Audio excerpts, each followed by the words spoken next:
let's do a year in review. So I've owned this Porsche 911 GTS. This is 992, it's a 2023. I've owned this 911 for exactly a year now, a couple days more to be honest with you.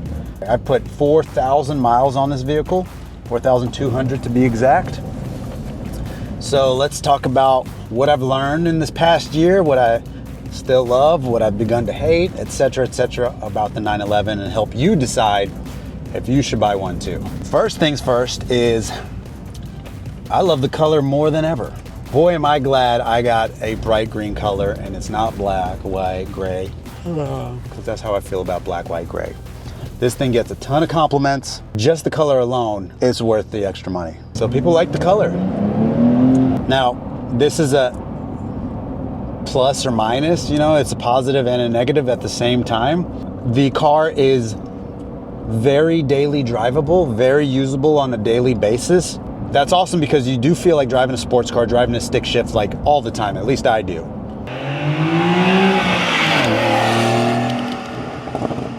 But it leaves a little bit more to be desired from like the rawness. It's not as raw as probably a GT3 would be, or many other sports cars that are just one click better than this, like a Ferrari, like a Lambo. This one's just a little maybe too user-friendly for some days. Some days I want to get in a sports car and feel like I need to wrestle with something. This one's a little too easy. The clutch is soft. The shifter pretty much does all the work for you. I don't know. I'm used to like supercharged Corvettes that you have to battle with. Another thing I didn't think would come in handy, but has, is this particular model is spec'd with the bigger gas tank. I don't know what the term is, like the Grand Touring gas tank or something like that. It's a huge gas tank. It's like 22 gallons or something like that. Look, it says 500 miles and it's not even on full. Like, I've already been driving it for days. I only have to fill this thing up, I don't know, what is that, once a month? That comes in handy. My wife's Escalade gets like 212 miles to the tank. A feature that I have grown to absolutely love, and in sport mode, is the rev matching. So those of you that have been driving stick your whole life, you know, when you're downshifting, you gotta blip the throttle just to get the engine to match the revs of the transmission, and this does it for you automatically. It does help you drive a little bit more aggressively. You don't have to think about it as much. So big fan of the rev matching. Pretty much every car, every stick shift should have it.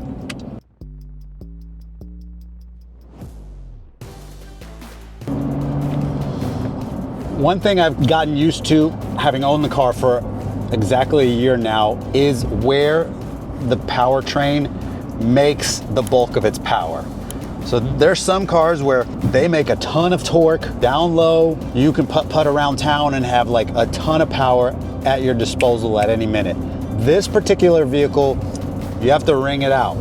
You have to rev it realistically like 4,500 to really start feeling the boost and for it to feel fast. At low revs in a high gear, when you're just putting around town, it's too slow. It's too soft. Like, and the GT3s are actually even slower around town in the low revs. So this one is faster than those around town, but it still leaves a lot to be desired. So like right now I'm about to make this turn. No one's in front of me, no one's behind me. I'm gonna get into second gear and it'll take me a while to really get into the power band. So here we go, starting at 2, nothing, and now.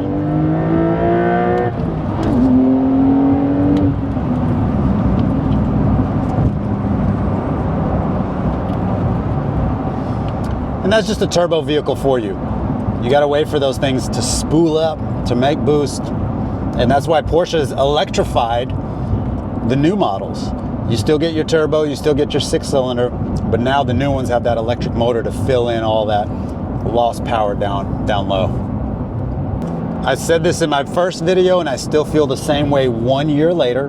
This has the center lock wheels. Center lock wheels are cool and all, but I wish I didn't have the center lock wheels, because I would have put spacers on this car right away, because it's a beautiful shape, beautiful body, but the wheels are tucked in. They're tucked in under the fenders. I want them to be flush with the fenders, so it makes it look even boxier, makes it look even wider, and I can't do that with the center lock wheels. 1 year later, another thing I am super happy I did was put the Tech Art kit on this car. There's already 1,000 Porsches you see every single day on the road, and that's actually something I've been meaning to say is, yes, this is a great car, yes, it's a cool car, but it's not that rare. It's not really that special, because every single day you'll see half a dozen or a dozen 911s in this town. You don't see the R8 every single day. I mean, I'll go months without seeing another R8 on the road. So yes, the Porsche is a great car. It's just not as special as some of you guys think it is. But in my case, I had to do something to be a little more special. The green does 90% of the work. Next up was the Tech Art kit. And I think it does set it off, especially on the front bumper. See, that's my laser jammer there. Especially on the front bumper. Like, I love the way the front looks now with the Tech Art little front lip spoiler on it.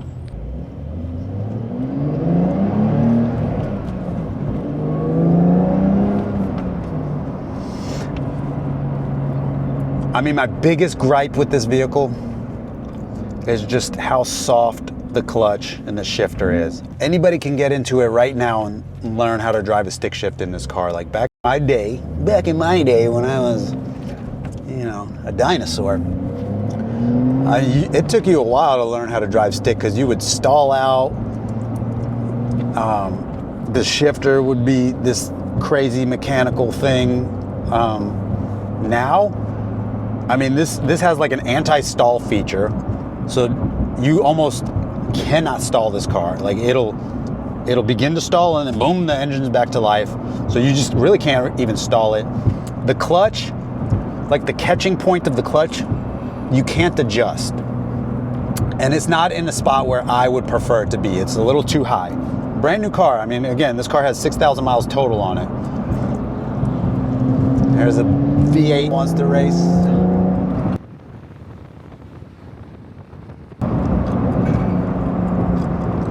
Anyways, you can't adjust the clutch. It's just too high. And from a stoplight, from a slow roll, you have to wait. I mean, the pedal travels like this high, and it only catches way up here. It's not my favorite. I wish that the pedal would catch lower, and it didn't feel so rubbery, so easy to press. I think the term is engage and disengage. You can't really tell where the clutch engages and disengages as well as you can on cars with heavier clutches, heavier pedals there. It's a little too easy, that's all I'm saying. I mean, same thing with the shifter. It just guides you into the next gear. You don't have to search for it. You don't have to really do much effort. It's like the car is predictively telling you what gear to be in. But it's fast and it's capable, and you can use it every single day.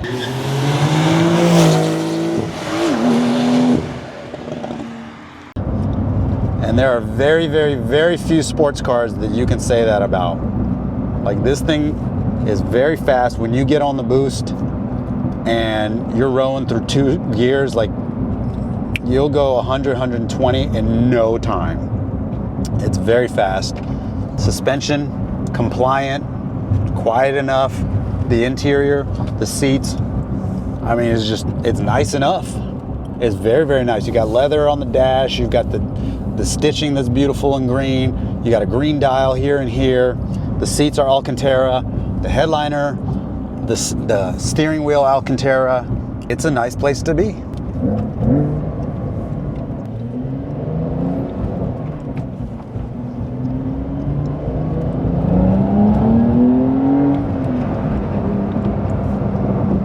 And frankly, it's pretty hard to beat Porsche handling. I've had several sports cars in my life, driven very many of them, very many other sports cars that I haven't owned, and I'm not sure that I've driven anything that handles better than a 911. This particular model has the rear wheel steering option too, so the rear wheels can turn slightly as well as the front wheels, making it tighter handling. Like you can get around corners really like twice as tight as you could on the other 911s. So the handling on this thing is the best I've ever had. The only other thing this thing is missing is carbon ceramic brakes. It's got the steel brakes on there, 6-piston calipers or whatever they are. Brakes work, but nowhere near as good as carbon ceramic brakes. The brakes on the Audi R8 are way better. So I wish this one had that option, but if it did have that option, it'd be over 200 grand, because that's probably the most expensive option you can get on this car. So in summary, would I do it again? 100% yes, I would. Would I change a couple things about the vehicle? I wouldn't change the paint. I love the fact that it's green. I would not buy one in black or white or gray. I think there's a better use for your money, and the number one use for your money if you're buying a sports car, at least at my income level, right? I still have something to prove. I still have to show people that, hey, I made it, so look at my bright, flashy car. Maybe one day I'll get to the level where I want to be subtle, but not yet. I want people to see the sports car in my life.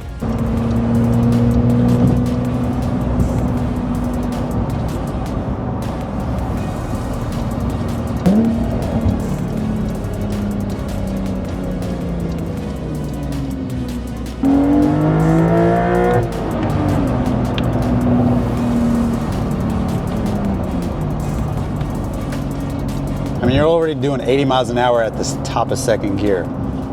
This thing revs to 7,500 for a turbocharged motor. That's high enough. I mean, that's enough revs.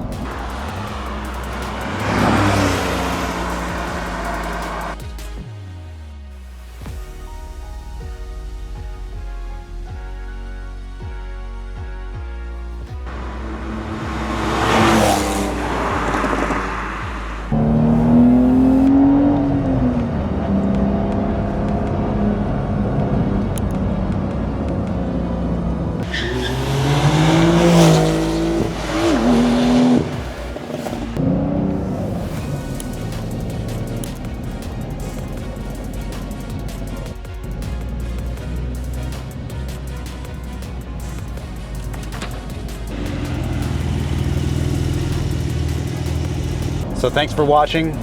If you liked what I put out today, give it a thumbs up, give it a like, share it with your friends. More to come.